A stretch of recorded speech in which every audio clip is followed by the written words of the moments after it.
And we are back. Black and a Half, episode number 121. 121 of Black and a Half, Seattle's longest running comedy podcast. Probably.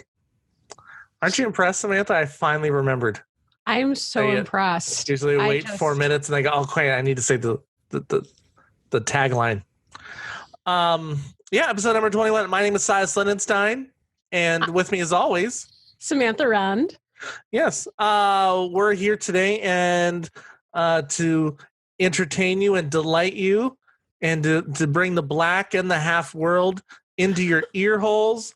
And with us, in order to do that, we got a white guy because you're not really hearing enough from white people. And, in this day and age, we got to make sure their voice is being heard as well. So we got the very funny Taylor Clark in. He's a good friend of ours. I think so. Right, Samantha? Did you know he's awesome. I do. Yeah, okay. I've seen him perform live. He's very hilarious. I'm excited that he's on the podcast. I just have to interject and say, for anybody who doesn't know Silas, and you stumbled upon the podcast because you found it awesome, good for you.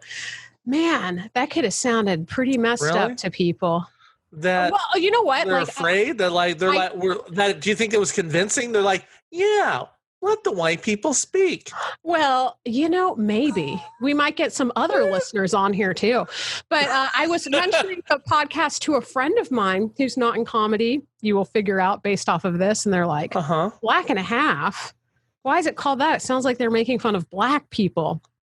And I'm like, well, we are comedians, so it's not, but well, there is fun happening. There's fun.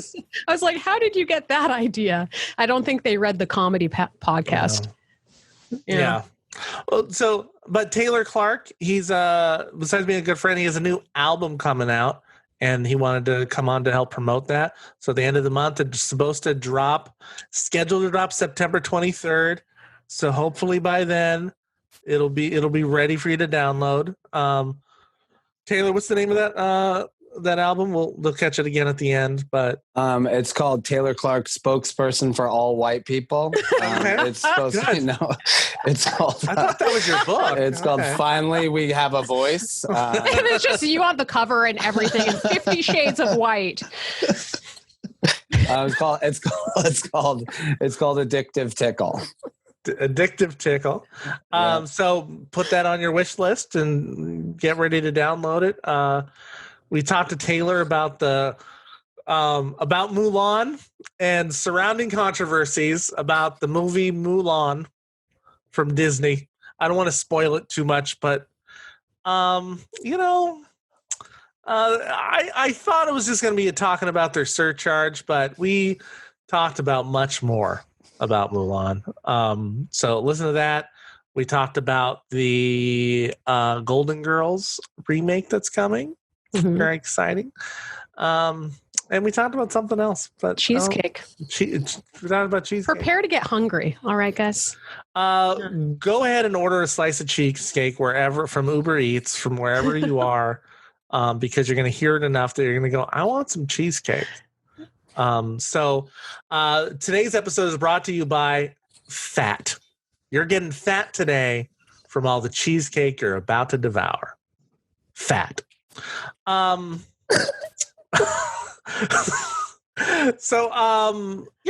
that was there. That was it. I mean, and we got his origin story, and then he answered the world famous 7 questions. Yes. And he tried to ask me them too. So, Silas, by Fat. Something I was meaning to ask you about, besides all the PHAT, was your shirt. Oh yeah. Your shirt. Yeah, I can't quite read it. What's can't on read it here, but it's called the 40. This is my 48-hour film project shirt. I got it 2 years ago when I became an award-winning director for the 48-hour. So the bonus of having Taylor on, it was actually a coincidence, but we are going to be doing the 48-hour film project again. It was delayed from the summer because, I don't know, stuff was going on in the world, laziness, whatever. And so they're putting it in October where the horror one usually happens. But so they're doing half of them are the regular 48 and half of them are the horror one. And we're going to be in the regular one because I don't really want to do horror again. So I've already done a horror.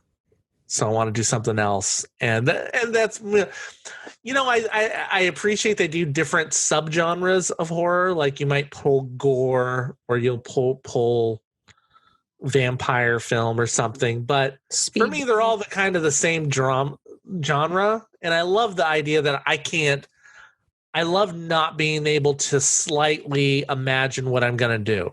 Mm-hmm. You're not supposed to.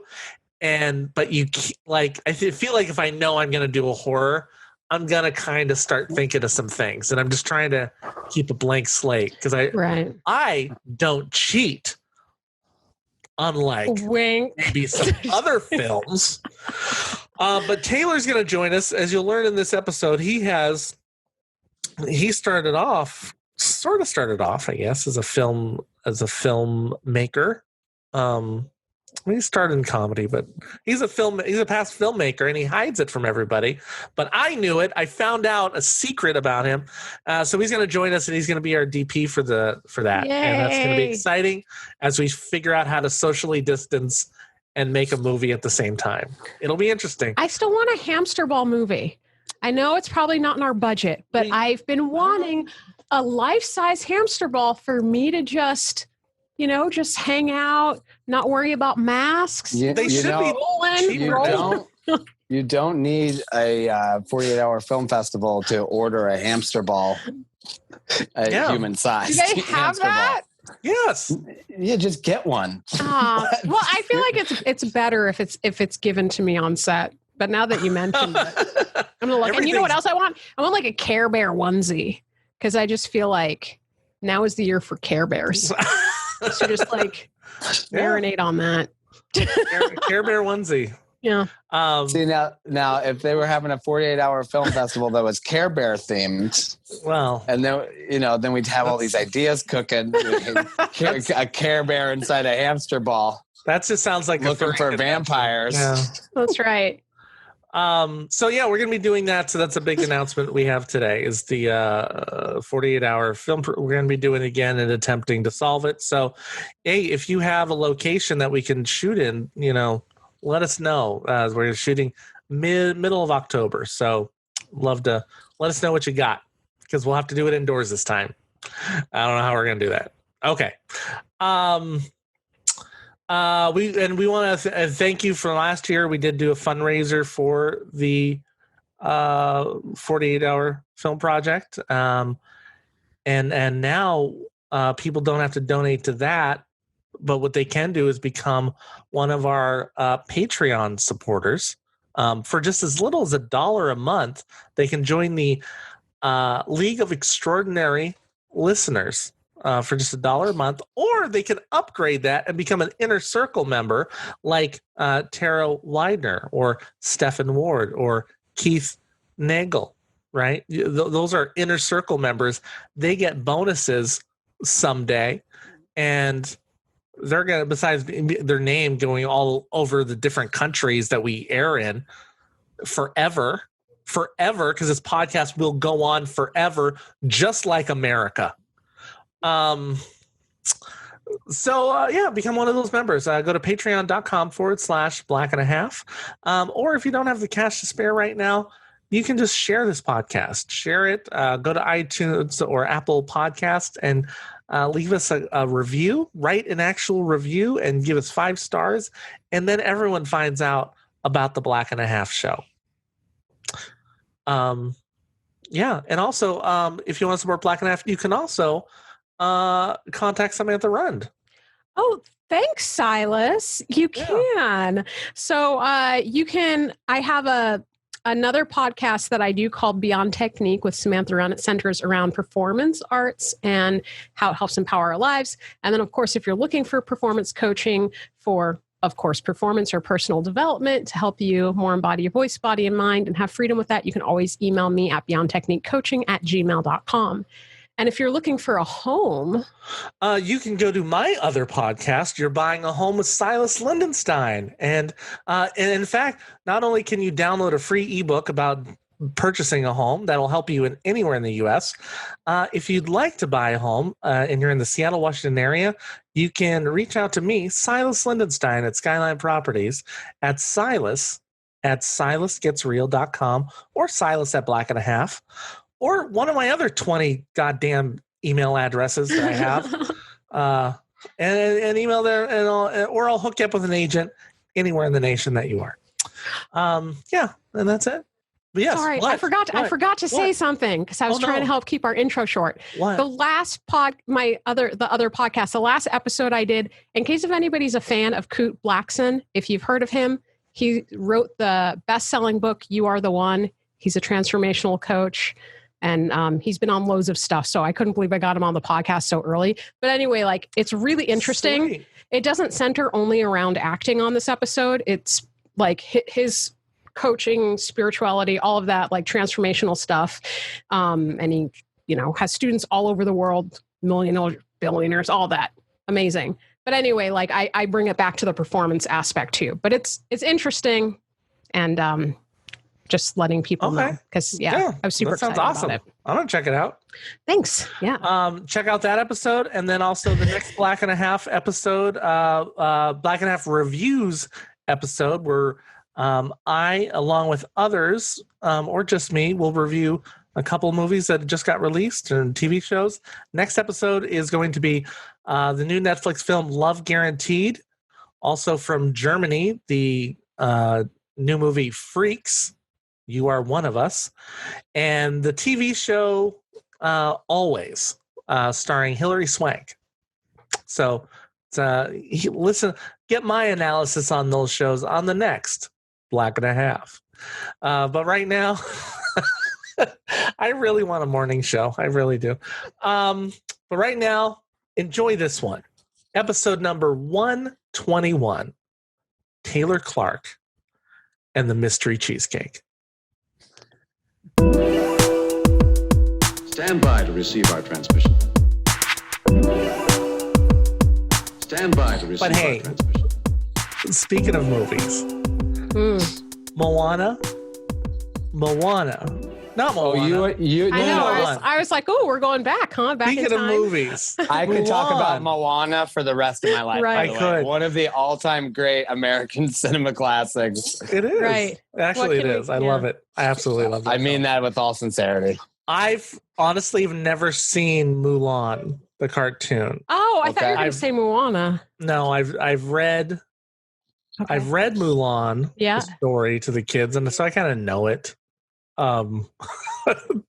Taylor's flying around. But special effects going on. Uh-huh. Oh, look, he's got a. Yeah. I'm He's on a a dolly. dolly. Thank you. That's the Mulan. word. That's what I'm looking for. So Mulan's out on Disney Plus, right? Yeah. And it's they're offering it up for early to watch it early for $30. How early? Well, so Now. this now, so in Versus December it'll be on Disney Plus for free, Oh, right? okay. So if you want the early access, because it never went to the movie theater because Right. of COVID, Yeah. and they don't want to put it in now, even though some states are showing movies now, so they're not going to like just show it in those states. Right. Probably because those states won't go see people that are led by minorities anyway, movies. So not that they're racist, but they are. Well, wasn't a theater open in Olympia? Only like drive-in movies Oh, now okay. are supposed to be open. Yeah. Um, Can you What do you imagine think? Some prohibition movie theaters? Yeah, prohibition Just everything in just knock on there. Yeah, we're I watching gotta the see movie. my movie. I need my fix. Just quick through the basement. We got Tenet over here. Some people, I have not seen people complain about things on Facebook. Like I've seen less Trump complaints than I have about Disney charging $30 for this. People think it's highway robbery. Someone said they canceled their Disney Plus account and put that as the reason because they were gonna say $30, charge $30 Wow. for early access. well, they Like, didn't people- have to buy it. Yeah. Yeah, I personally haven't seen that many people complaining about it. Really? It's all. I think probably algorithms because of movies that I type. I don't know. Yeah. You just get rainbows and unicorns on your feed. Right. Everyone on my feed all the time. Yeah, everyone on my feed is complaining about Mulan because they are thanking the Chinese Communist Party in the credits. They are? I did see something they filmed it like right next to these Uyghur camps, you know. So I think a lot of the background extras were actually enslaved Uyghurs. What? Shut up. I don't know. I'm making that part up. That would be amazing. Would you be surprised? Not really. It's hard to be surprised by much. I feel like, especially in 2020, I could be surprised by everything and nothing at the same time. But is this like an act of human kindness from a stranger? What?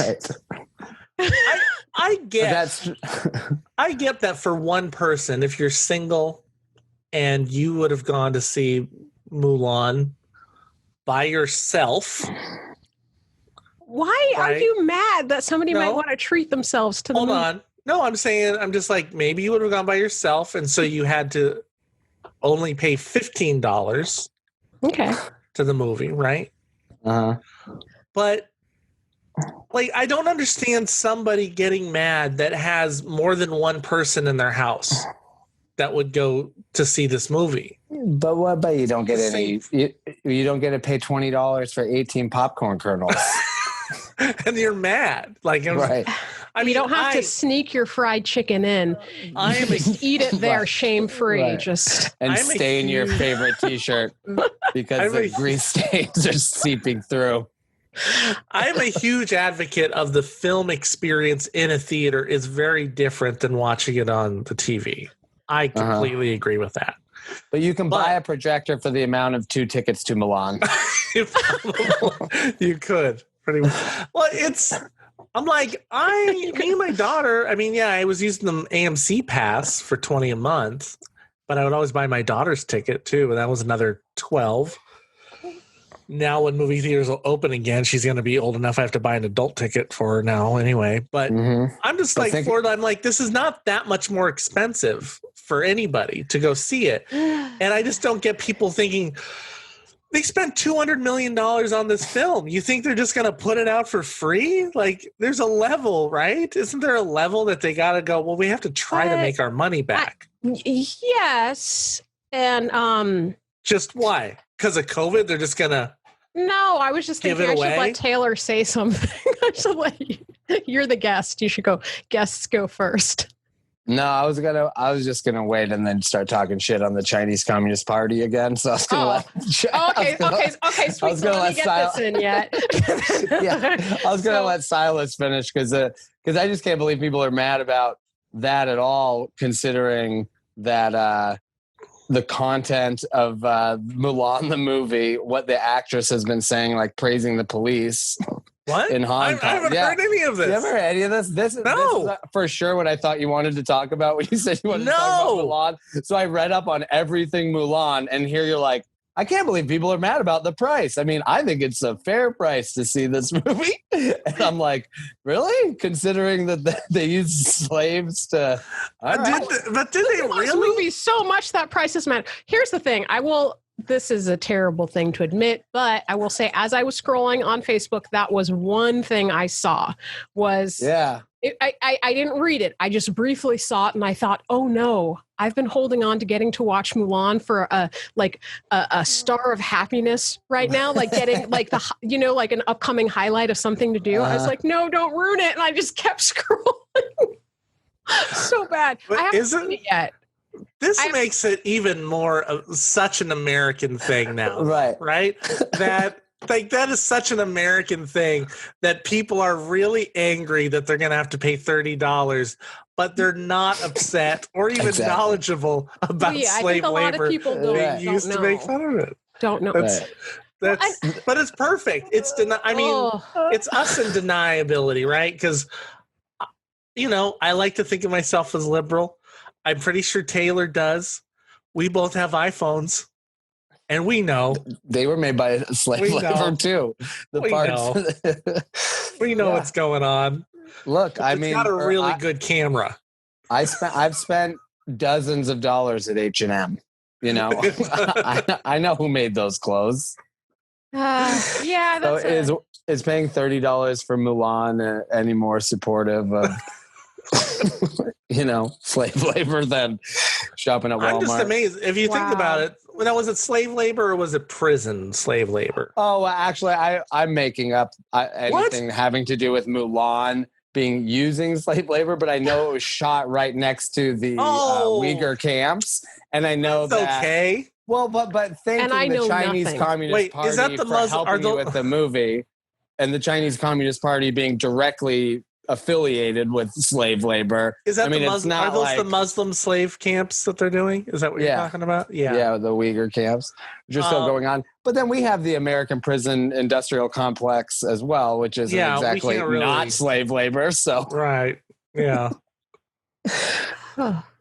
Yeah. Anyway, welcome to the podcast, Taylor. Thanks yeah. No, Seattle's longest running comedy podcast. Probably probably because like today it's just serious. No, so the $30 thing though, Silas, I was like, I can't wait to talk about this. I am not mad, but because I understand the point of like it costs so much money to make it, people's time is valuable, all of that. But personally, I didn't want to pay it. Like, yeah, I probably would wait till December because it's like $30 on top of what we're already paying, and it's on the exact same $7. TV. Wow. I mean, I'm just saying that like I'm not mad about it, but I'm also like, I can wait. I think it's like Amazon I'll probably Prime watch it next week. I think Amazon Prime has already prepped me for this because they started doing the early releases and paying extra money. And I can rent things on there, right? Old things. And so sometimes I pay this much, sometimes that. So I'm prepared for it, I guess. But yeah, I like them free. I'm just kind of when I saw 30, I was like, well, I'm not going to pay that. But I don't care really like about Mulan. Early release makes sense. When you said early release, I'm like, well, that's different because then it's like I have an option to wait and just get it as part of the thing. Well, yeah, and yeah, so like. It's so weird because I want to say it's unfortunate for the movie that everyone's dying, and they can't get the glory it received. Just like Onward should have done much better in the theater, but that poor film. But meanwhile, everyone's dying. So it's hard to be like, well, who I really feel for doing, as the death toll ranks up another 10,000, Mulan's not going to get what it deserves. I don't like that Liverpool winning Liverpool won the champions. They're the champions for this year, but they're going to have an asterisk next to their name because people are going to say, yeah, they finally won it, but it was COVID year. Everything will. Nothing that happens this year won't have like a little asterisk next to it. But the good sides, like today, a tennis player, I think it was today or yesterday, the U.S. Open. It's a great video. You got to see it. The player got mad during it and kind of hit the ball back, like toward the back after he lost a point. And he hit the line judge in the throat with the ball. And she went down, like choking. And you could see his face. The second he did it, he just hit it back and watched the ball. And you saw his face when it hit her. He did not mean to do this. This was not, he wasn't mad at her. He was just hitting it angrily. And it went down. This guy was seated first in the U.S. Open. He's won it. He's won it like 3 times. This was the 4th round. He was kicked out, like he was disqualified for it because he can't. It's a clear against the rules. You're not supposed to be, tennis. You can't be angry. You're not supposed to be angry. Like you can't hit a ball out of anger and it hurt. You can't hurt somebody. So he's out, right? And it's a huge shocker. So he gets to say, well, it's COVID. My head wasn't. when it's asterisk. Why didn't you? He hadn't lost in it was his 21 game winning streak. Yeah, but because he sent a missile shaped like a tennis ball at another player's throat, he gets away with it. A judge. A judge? Oh yeah, judge. It's a line judge. Well, it wasn't like a full-on hit like a normal one, but I mean, his normal one's like 90 miles an hour, right? So this was like a 50 mile an hour, just little boom, get back there. Right. Oh, just a little love tap. I thought she was gonna die. I'm watching the video. I thought she was gonna die. Oh, that's like horrifying. You forget. I forget the throat, how vulnerable that is, because it's right there. Because you don't do many things, but dang, you can't get a ball to that. But your throat's got a big job to do. Yeah. It's like, so you think he gets to say, it wasn't really me because I have COVID. We're all under pressure. We're gonna see what happened to that 21 game winning streak. Well, I don't know. I think you got to be able to use it right for the. I didn't know the bar was so low for what you got to use COVID as an excuse for. Do you think it's possible it was bad true parenting. at all, though? Huh? Right. I mean, not having watched it, do you think it's possible it was like true at all, though? What? Like that his head, wasn't in the game and he was having like extra like. He was mad. I don't know. I don't know him enough. Like. As a player, if he always is mad like this, but apparently he was getting a little mad. Because like lots of people are having like shorter fuses. Oh, yeah. So it's like, that's why I'm like, I wonder if he could have been telling the truth. Well, he didn't say that. I'm just speculating. Oh, okay. Yeah, no, he's not a dick like that. I'm the dick. If it were me playing, I would have hit that bitch in the throat for sure. And I don't know her, and I don't know this game, but that's the kind of thing I would do. And you wouldn't have even used the tennis ball. You'd just like flung the racket or your right, exactly. And they would have been like, "Oh, did you do that because of COVID?" And I would have been like, "What's COVID?" This is me. Okay, and then you would have dropped $30 on the floor and just walked away. Right, and then I would have gotten to see Mulan. I'd been like, "I'm going to see Mulan." Okay, here's $30. One last thing I wanted to bring up that's breaking news. Like literally, I just saw it right before we got on the call. Oh, the Golden Girls. Oh no, I saw something else. Awesome though. This is have you seen the Golden Girls? The news about it? No. But I've seen the show. I actually thought this was podcast. I thought this was a parody first, but I was like, this can't be real. But it's actually on the Today Show site. They are going to do an all black Golden Girls. Oh my God! You mean 227? Well, hold on. So they're going to team up Sine Lathan, Alfred Woodard, Regina King. Sounds great. They're going to be the new Golden Girls, and I am so excited. I think it's going to be awful, probably, but because you just shouldn't recreate it. That's true. Why didn't you just call it a different show? Wait. Okay. Right? Oh, you shouldn't recreate it because it's a classic? No, just people just always try to recreate when you attach the name to it. And it's like, well, the Golden Girls is about like 4 white old ladies, right? Just like Friends. Are we going to replace... We had an all-black Friends, right? It was called Living Single. Right. Well, yeah. I mean, I can see your point because I feel like that's something that's done more in theater. It's like you do the same play with a ton of different casts. It's not really that common in TV. Yeah. Called the Golden Brown Girls. Like what? Stop. The honey golden. No. Don't. You could do Bronze Babes. The Bronze Babes. That sounds different. But hey, this has been fun. Make the white guy come from. This is where I can't participate at all. Did you watch Golden Girls, Taylor? Was that your inspiration for filmmaking? Right? I got into film through Golden Girls for B. Arthur and Betty White. Nice. That's my inspiration. No, but it is renowned as being one of the best written sitcoms of all time. Oh, some great. Yeah, no, it's amazing. Great. Yeah, it's a very amazing show. Taylor, you are you're like a nesting doll of mystery, I feel like. Okay. Like I met you at Laughs Comedy Club, like when you were still living in New York. In Kirkland, I met you. Yeah. Laughs in Kirkland. Yeah. And you were like, "Oh, I do comedy and I'm just out visiting." right? Mm-hmm. My son was being born. Right. You brought him out here to get him on he the was West being Coast born. time, right? Right. Yeah. I wanted him to be born with white privilege. But like, then I found out, I don't know when, it was like a year or two later that you had a film degree. Like that you went to get film. And I'm like, I've heard nothing about this. Like, you know, so I'm like, what started first, the comedy or the film? Like with you? I guess it was probably comedy because I started in improv in high school with like theater sports, you know, like It's Tuesday and Zip Zap Zop and guess the celebrity I am in this detective mystery sketch or whatever, you know.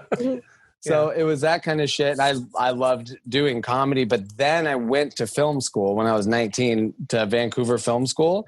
And it was kind of also a way to not have to go to real college.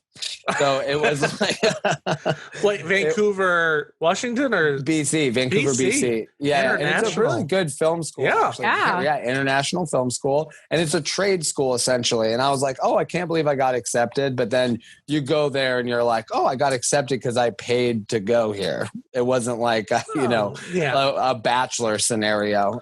So. The Bachelor, the show. Anyway, Silas. Yeah. Okay. But were you like get a rose like after every? Were you a film expert, like at the time, or a film enthusiast, or were you? I was definitely like, I thought I was a film enthusiast until I got to film school and met real film enthusiasts, you know. And I was like, I've seen 2 Stanley Kubrick films, you know, and I had to. Right. And they're like, I've seen, you know, every Kurosawa film twice. And I was like, I've seen Mulan, you know. So it was, I felt like out of my league for sure. But I got into filmmaking mainly through skate videos because I grew up skateboarding and making skate films. So they were essentially music video documentaries, you know. Oh, okay. Not narrative stories, not fictional. No, narratives? not really. But I wrote a lot in theater because I did theater in high school. I went through like a playwright quarter or like semester in my theater program, and I got to write like a bunch of plays, and I even got to write and direct and starred in my own like 3-act play that was like a student production. And I won like a couple of little awards. And I went to like a theater festival with that. So that's how I got really into like writing narratives. Okay. And then I was like, oh, I, would love to shoot some of these. And then went to film school and got to do that, which was awesome. Would you credit that writing to what made you start writing for comedy, or? Well, I don't know. Maybe like it gave me the confidence that like I was able to sit down and put ideas to paper. But I knew that the route to directing my own like big budget films was so long, and I didn't want to. I'd done like PA work and I did like assistant camera op work and stuff in Vancouver and a little bit in Washington and some little indie stuff. And overall, I didn't enjoy it that much. Like, it didn't get me like super excited. What got me really excited was like working on my own stuff. So I'd always loved doing comedy. I realized that I really missed like being on stage and making people laugh. And it was literally driving by giggles when I was like 20 years old, being like, oh yeah, comedy clubs. Like I never even like thought about comedy clubs like as a thing almost. Yeah. Like and it just kind of looked like a thing, like I almost like a reminder, like, oh yeah, that's right. I'm supposed to be like hanging out at these places. And like legitimately, and I remember in Vancouver when I was in film school, there were comedy clubs too. And I remember thinking that too, being like, God, yeah, that's right. I have to go check out those open mics. And like it was like a to-do on my list forever. And then finally I went to Giggles for like open mic and was like, just checked it out. And, the couple of nights of just checking it out. And then I brought some friends and did my first open mic. And it was pretty much like, I got the bug like right away. Like, I don't even know how I knew open mics existed. It seriously, I know exactly what you mean. I mean, because I remember telling somebody back in, it was like 2004, 2005. something like that. I was like, I've always wanted to try comedy. Like, I'd love to go. I was trying to tell a guy, hey, I'd love for you should write me a comedic monologue and I'll go down to like one of their open mics and do that. I don't know how I knew an open mic existed. Like, I can't think back to any time I even really understood. I'd been to one comedy club one night. Maybe that's how I knew. But it culturally, like you'd seen it in a movie, it'd been talked about. Yes. You'd watched enough late night TV to have heard a comic. Yeah, maybe it was just subconscious. That's kind of how I feel. And then when I remember like seeing a comedy club and being like, so that's what a comedy club looks like. And I remember, that kind of epiphany of being like, oh, I'm an adult. Like these are like, there's like things adults do. One of those things is like comedy clubs. Yeah. But I legitimately thought that I was like, oh, great. That's right. I'll do comedy. In 6 months to a year, I'll be on Saturday Night Live. Bada bing, bada boom. Shortcut to directing my big studio features. Oh, yeah. It's a smart, and look how well that worked out. I was like, it'll be me, Jim Carrey, Adam Sandler. So do you feel like, did you ever have you never had like a passion for the filmmaking? Like when I went to film school, I got really passionate about it. And I still I've been writing these, handful of screenplays since I was in film school. I've shot a few music videos, a few short films. I've not put really much out there because I'm also a snob. So I'm very fucking particular and I don't really enjoy, I don't want to put anything out that I don't like. So I've made a lot of stuff that I haven't put out. So I'm really trying to. I know I'm getting over that, especially now with social media. And that's the advice everyone gives you is like, don't be picky. Don't just put it out, put out as much stuff as possible. It doesn't matter if it's good. And that's really hard for me. Well, I think it's good to be good. I just think you can't nitpick so much because you can always tweak everything. Right. I think that's what stand-up. That's what I love about it is it's like no joke's ever done. You can just keep toying with it and playing with it. And we know comics that have been doing the same jokes, same sets for 20 years, right? I didn't get that. I mean, I know I judge it too, but like I didn't get that in my first couple of years. I'd be like, how could you do that? How stale would that be? But now I do have jokes I've been doing for like longer than I care to admit. And I'm like, yeah, but I just found something new to do with it. And it's like a brand new joke now. Yeah. Oh no, I could see that. Like, I think that's the benefit of us not being famous right now. Sure. Just think about that. Once you are famous and you hit that first like your album, which you wanted to come on. So if you now hit it, people will get your first album. You can't really do those anymore, right? I'm interested to see how that works out. Like, I'm not going to set any kind of standard for myself as far as like, all right, that material's over, all brand new shit now.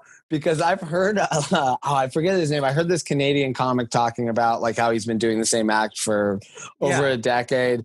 And someone asked him like, don't you worry that people aren't going to like respond to that material in the same way? And he's like, yeah, I think that when I first start telling the joke and then I start killing and I'm like, oh, I forget about that concern right away. Because I'm killing. Like, I don't really, writing new jokes is hard. Well, I really get off on writing new jokes. So I really love working on new stuff. And I wouldn't just do the exact same joke, even if I was to do bits from this album like live in the future. They wouldn't be the identical, So hopefully if people did like the jokes, they'd like them more live because there's new stuff added or, Making sure they're technologically correct, though. Like, I hate when people are saying stuff on stage that was true at one time, but isn't anymore. Like, if there's somebody who has a joke and talks about, like, oh, did you know when you download, how, like, you download a picture from Facebook, it'll notify the person that you was downloaded? Don't worry. Did that I don't have any jokes like this. Right. But they did that the first year, Facebook. Oh, and then it changed. I didn't even know that was a thing. And I'm like, yeah, a lot of people, most people weren't on it yet. I don't think, it wasn't. But here's the thing. I'm like, this person keeps doing this joke. And it's It takes me out every time because I'm like, that's not how it works. You got to drop the joke. The whole, it's 10-minute joke you have, but the whole premise doesn't work anymore. But does the punchline fall flat because that technology changed? Yeah, a little bit.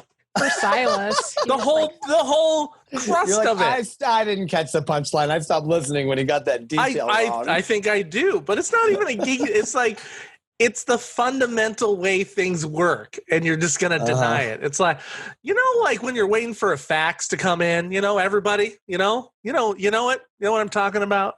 Mm-hmm. Like, no, we don't do that. We don't do that at all. I'm very cautious about that kind of stuff. You don't have a fax machine at your home?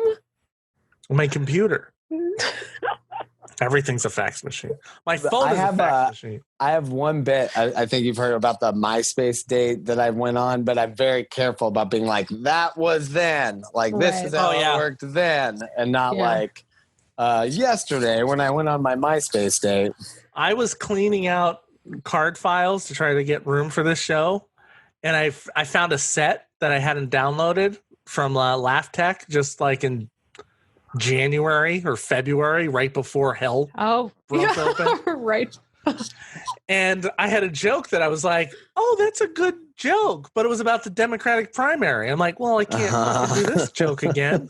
I lost all my, I thought that was a joke I thought I was going to have for like 4 months, right? Right. I got to do it twice, and it's all fucking gone. I know. Well, you can make a short film revolving around that joke. It can be immortalized and put it out now, so it's timely. I know the only reason I want Pete Buttigieg to have anything to do with the Biden administration is because I have bits about him that are going to be funnier if he's involved. If he's more present in the media.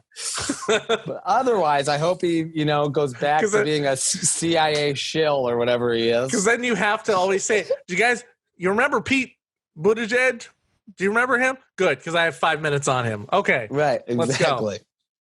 Let's go. Until it's been 15 years, and people are like, no, who was that? I don't even know. And that's always kept me away from doing jokes about even tech or apps or movies or anything like pop culture, even to a degree, because I am afraid of really falling in love with a bit.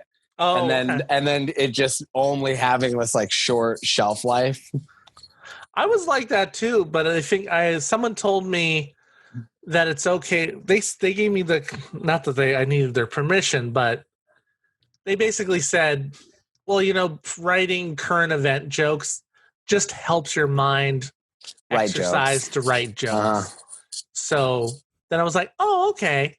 I don't have to hold on to this one. Mm-hmm. Right? So then I felt better about it. And you do you write a lot of pop culture current event stuff? Honestly, not into my main sets now. Right.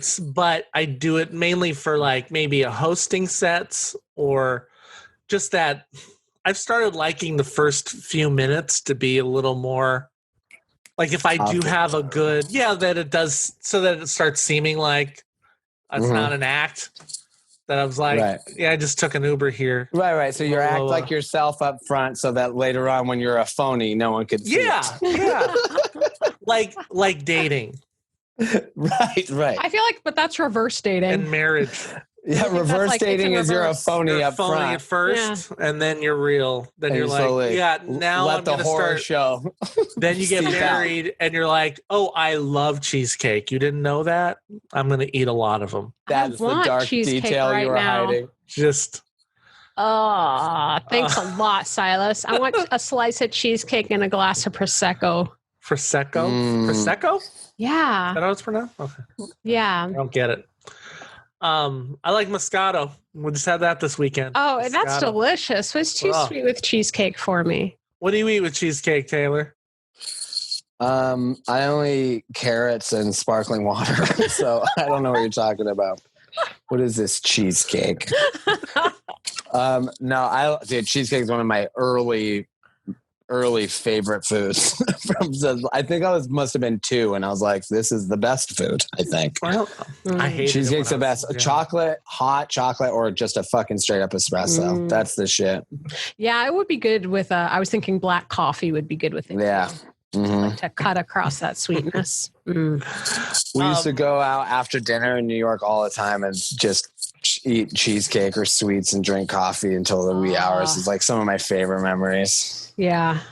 Oh, I wish we all had cheesecake right now. Yeah, would just, that'd be great. And that's when we during today's episode is our brought to you cheesecake by sponsor. Cheesecake Factory. Yeah. Taylor, what I mean, how long were you in New York doing comedy? Almost 10 years. Wow. Yeah. So would you consider yourself more of a New York comic than a... For sure. Yeah. Is that because people think New York comics are better? Is that right. why you would say for the that? brand. It's for the brand and the image.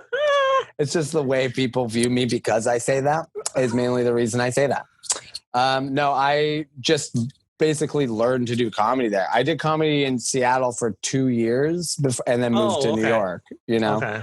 So I spent most of my time in New York, or most of my time doing comedy in New York.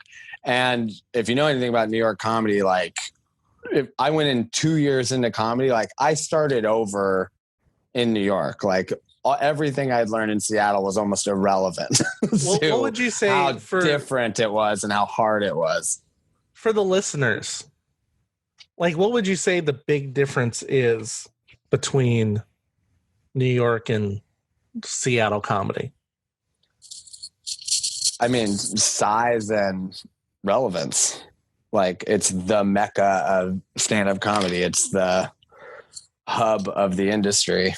So you can't really compare it to almost any other scene outside of LA. But I mean, like, stylistically, do you say? Well, stylistically, it's East Coast versus West Coast. I mean, Seattle comedy is going to be way more of like a West Coast style of comedy than Boston or New York or even DC. Is the East Coast more violent comedy, or what is it? Right. It's just more everyone carries a gun on stage. Everyone always threatens you with a knife if you don't laugh at their stupid puns. Yes, exactly. You go through security. You have to go through security, but it's just because if you don't beep, they won't let you on stage. Mandatory weapon. Exactly. But for comics, the big thing they always notice if you're just checking out both scenes in person is the open mic scene doesn't have crowds in New York. Yeah. So that's new to, I mean, LA is kind of like that, but not to the same degree, like where you can do like 15 open mics in a night and literally not see a paying customer the entire night. Like it's only comics go to those open mics. Well, that sounds like Seattle, but with our shows too. Well, I was like, I think you're probably kidding, right? No, because like I definitely feel like starting in LA and then coming up here to Seattle, I was like, oh, every mic feels like a show.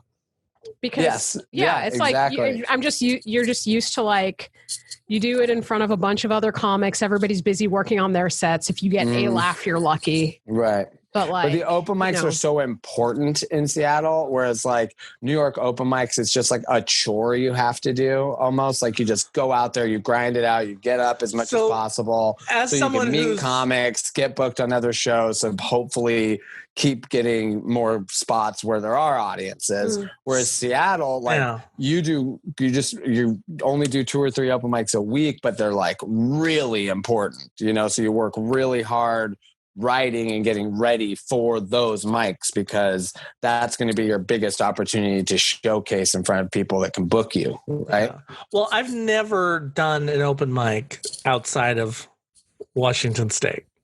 Mm-hmm. Okay. So I don't even understand. Like when I hear that there's no audience, it sounds like I'm not sure I would have kept doing comedy. For sure. If I just went and Most people should stop. I remember. Let's be clear, regardless of what kind of comedy you do or where you're doing it, you should stop. Yeah. This is a bad idea, regardless of all those details. But how do you know if your jokes work at all? Well, that's the whole thing. And this is why New York kind of breeds I think, harder working, more like joke heavy stand-up comic is because you're performing in front of comics and who are bitter, waiting to go up. resentful, not paying attention to you. And so if you're getting laughs in front of them, and then you also can get laughs in front of a crowd using like those same jokes, like you're just going to be a faster on your feet, heavier hitting comedian. But isn't that what they say not to do? Not to play to the back of the room? Like to not to try to make that's the difference. And I've seen people make that mistake a bunch in New York, where you do get good at open mics, which is an insanely hard skill to craft, because again, they're all just bitter comics from all over the country. And if they're laughing, that is an amazing skill to have. But then does that same material translate to a general audience? Now, if it does, you're a fucking killer comic, because you have all the respect of your peers and the audience is loving you, right? Okay. But if you can't translate that to a good general audience laugh, well, then now you're just a great open micer, and that doesn't really translate to a career. Yeah. But I don't know. There's no template for success in stand-up, right? What? I bought a book. What's it called? It's called How to Be a Stand-Up in it's called 15 years Trump or Jr. less. The Art of the Deal. That's what I read. Yeah, it's called The Art of the Deal. It's called How to Win Friends and Influence People. It's kind of a plan, dude. But that's contradictory to what Tony Robbins said. See, were you gonna shame me, Samantha? I felt like I saw your face about how I never did an open mic outside of here. I wasn't. How could I shame you, dear Silas? I've got a list of topics personally. Okay, let me get started. Okay, fax it on over to me. First off, my weight. Oh my God. Second of all, the lump in my head. Wait, that's called your brain, isn't it?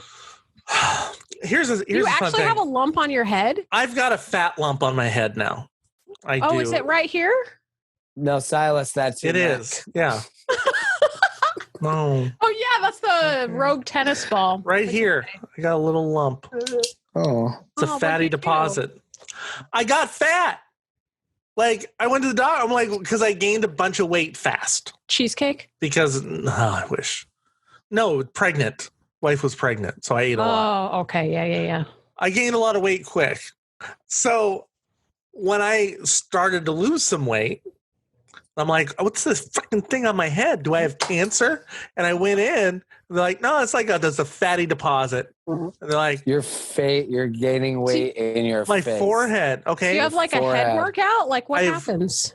No, they said it just it might go away if you lose weight, but maybe not. They could drain it. They could get it out, sending me to a plastic surgeon if I want, but it might leave a mark. And my abdomen, like broke. Broke? Yeah. What does this mean? These are fat guy problems I've never heard of. Pregnant fat, you get forehead. Yeah, because most people get fat. Breakage. Most people get fat slow and steady. Oh, right? That slow and steady wins the race. I learned that from Aesop's Fables. What happened to me is Fats Fables. Aesop's Faddles. What happened to me? Handles. Aesop's Love Handles. What happened to my abdomen happens also sometimes to pregnant women. Because it stretches so quick, it kind of tears the muscle. Mm. And so now when I get up, you just see the muscles that should be stopping my stomach from popping out a little bit just aren't there. I have to find a special physical therapist to retrain those muscles to try to come together or have surgery. It's straight up like you had the baby. Pretty much. And then pretty soon, like you're getting milk stains on your chest of your shirts. And my vagina's not tight anymore either. So yeah, you have to do Kegels. Yeah, every day. I've been doing them the whole show. You poor. That's why you keep pausing. I have been. It's been very helpful. Oh.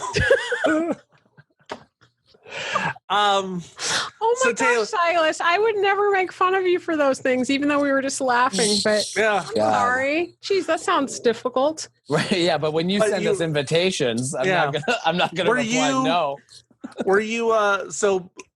When you did open mics, you were saying before I interrupted. Oh, me. Yeah. What it was is, and I was just gonna say, I remember, I think it was at the Parlor that there was one mic that I'd gone to that you came like a little bit before I left, and I just remember you were like, "There's barely anybody here."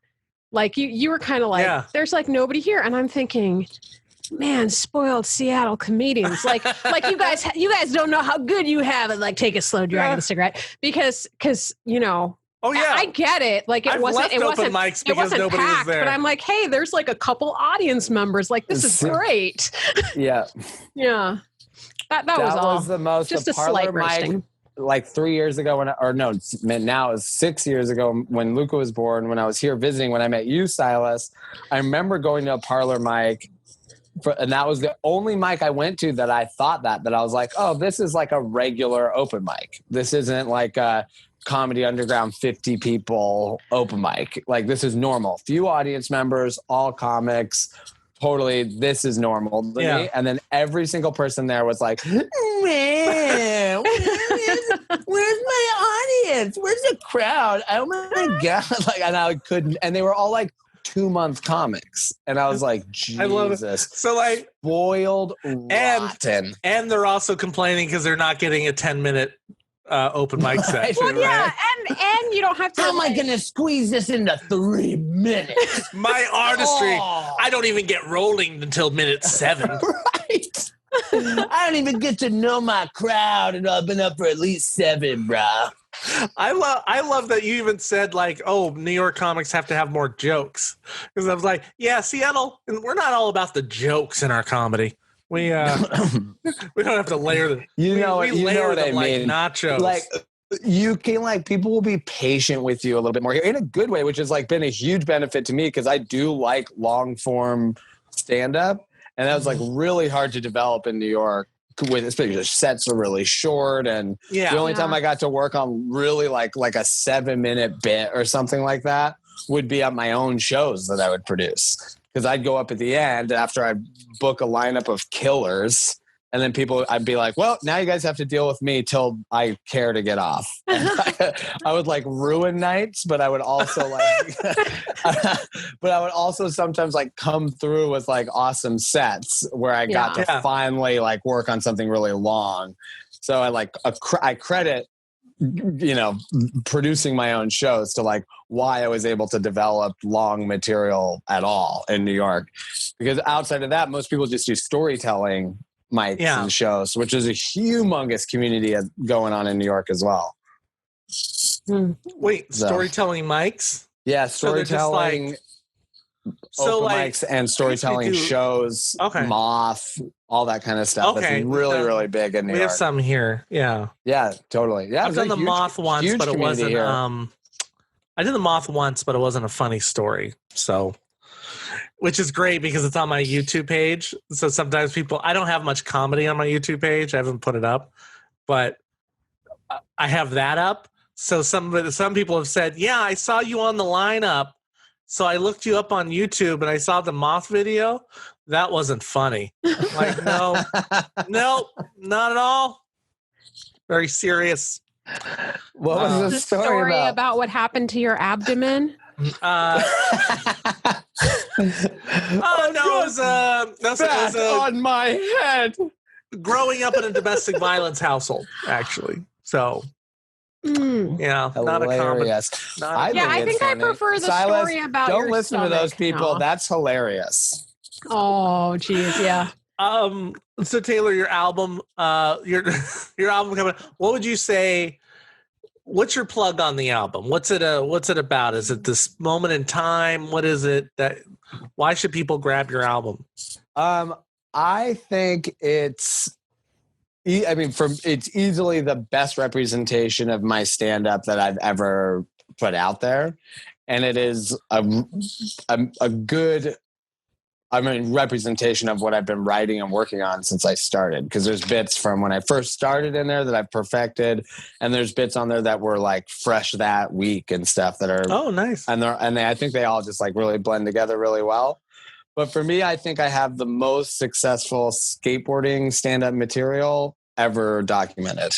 Ooh. Okay. I will stand by that. And I've been told that by fellow skateboarders. So okay. Awesome. Okay. It's drawing a line. It's calling people out. I'm getting niche. Well, I might be the only one who's written anything other than like my grandma got ran over by a skateboard type of jokes. You know? Like any other comedians I've heard really even talk about skateboarding, it's usually like, those punk skateboarders, no punchline. So it's not like I'm like trying to step on the shoulders of giants or anything, I have a tradition of skateboard comedy, which goes back to my forefathers. A skateboard enthusiast. As we all know, Bill Hicks had some of the best skateboarding material, and I think I bettered it. The vaudeville skateboarding, right? Comedy era, the 1820s. I think I've got a good on there that's like talks about it in a way that like helps people understand it and is still funny and relatable to people who don't skate. So you sound proud of the album. I'm proud of it. Yeah. 10 how years it is in the making, right? 15 12 years, almost. 15. Yeah. Wow. Yeah, because I'm 36. I started when I was 21. It's more impressive if you have less years, though. Like Hamilton, you got to say that. You got to lie. Right. Yeah. Like, I only did it in 10 years. Hamilton lied about his age, if you didn't know. Right. No. Oh, I thought you meant Lin-Manuel Miranda's. No. But his production of Hamilton, which is also quite confused. a feat. He said everyone suspects that he said he was 14, that he was actually 16, but he was trying to get an apprenticeship and you had to be younger. And so he was smarter than the average 14-year-old because he wasn't. And so he got a lot of gifts because everyone thought he was just a prodigy more than he was. He probably was a prodigy, but not as developed as. Well, for a 16-year-old to know how to lie and hustle that well is also, I know, right? Prodigal. That's the Hamilton factoid section of the program. So Taylor, the first time someone comes on the show, we have 7 questions we ask them, and this is that moment of these 7 questions. The first thing that comes to your mind, there's no wrong answer, just the 7 questions. Okay. What are you most nerdy about? Skateboarding. What's something that you love to eat? Cheesecake. Really? Yeah, I love cheesecake. It's like, is this for comedic effect or? No, well, I mean, it's also a convenient callback. Yeah. But who doesn't not love to eat cheesecake? Oh God, if I really, dude, yeah, come on, eggs. Like how? How do you like your eggs? Anyway, quiche. Okay. My favorite. When people ask me how I like my eggs, I go quiche. Okay. Can you quiche them? The spinach and brie. Okay. Servers must hate you. What's something that you love? And then I send it back. Not quiche enough. Tell them to quiche it more. What's something that you love to drink? Kombucha. Obsessed. Oh, what kind and what brand? Yo. I do, as if I was waiting for this the whole episode. Yes. I brew my own. Whoa. What? Yeah. I brew and flavor my own. You can watch the video and see of this and see that he has kombucha. I have been making to do a how-to, but yeah, I brew it myself. I was drinking GT's like Ginger Aid was one of my favorites, and Trilogy was one of my favorites. But it's so expensive, and I like to drink it a lot. It is. So it's like $4 or something, right? Yeah. If you want to drink 2 or 3 a day, I don't drink alcohol anymore. So it's like, You like I can't be 2 spending or 3 a day. I could. I Dang. didn't because I'm not a fucking billionaire. But I could. And so I started making it myself so I could have an unlimited amount. And yeah, I've had some stomach aches. I've learned the hard way that you can't drink an unlimited amount of kombucha, but you can have one or two, and it's nice. See, okay. So briefly, well, for about 2 years, I think I worked my way up to drinking kombucha because I don't find it be like a super pleasant taste, but the Gingerade one, that was the one that was my favorite. People who don't like it, I think, just haven't found their flavor. There's so many. It's like saying you don't like soda pop. It's like, there's got to be orange Fanta. Shout out to Thomas Nichols, pineapple Fanta. Yeah. Nice. Yeah. Okay. What kind of music do you love? Hip hop and folk and blues, R&B. Yeah, those are my jams. What do you love to create? Stand up.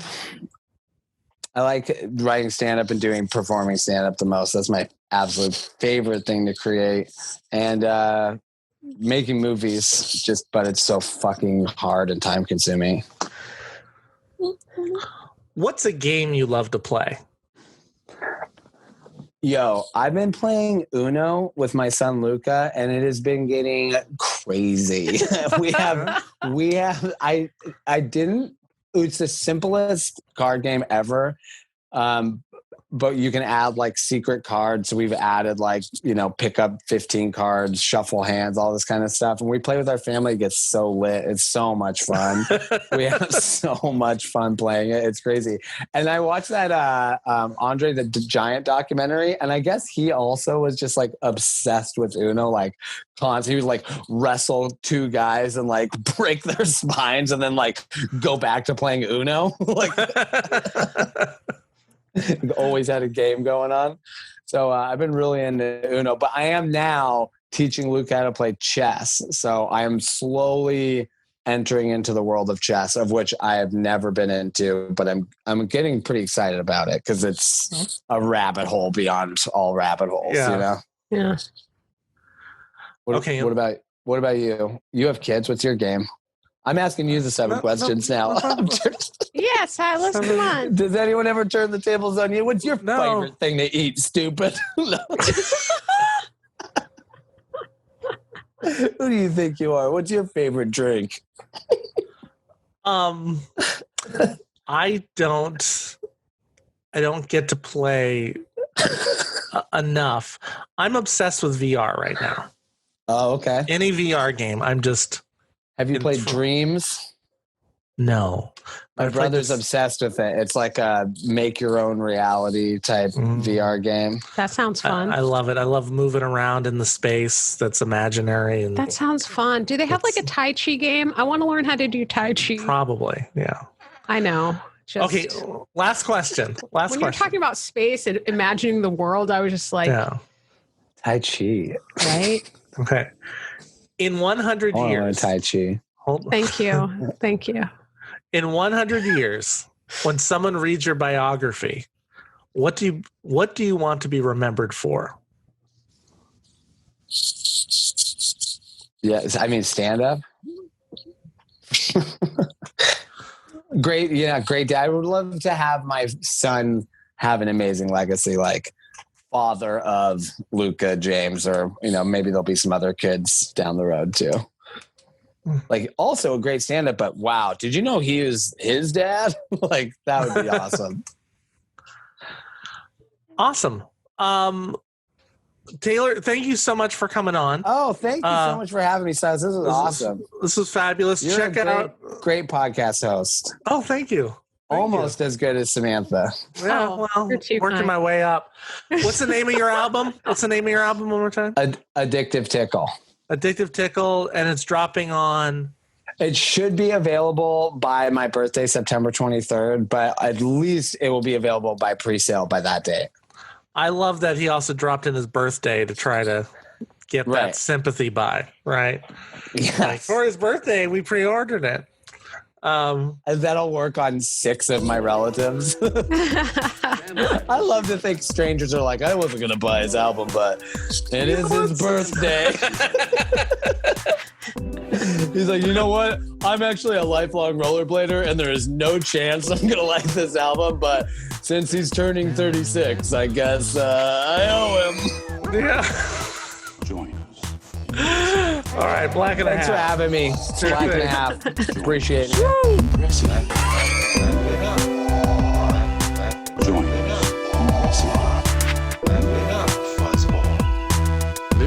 Live long and prosper and prosper and prosper and prosper and prosper.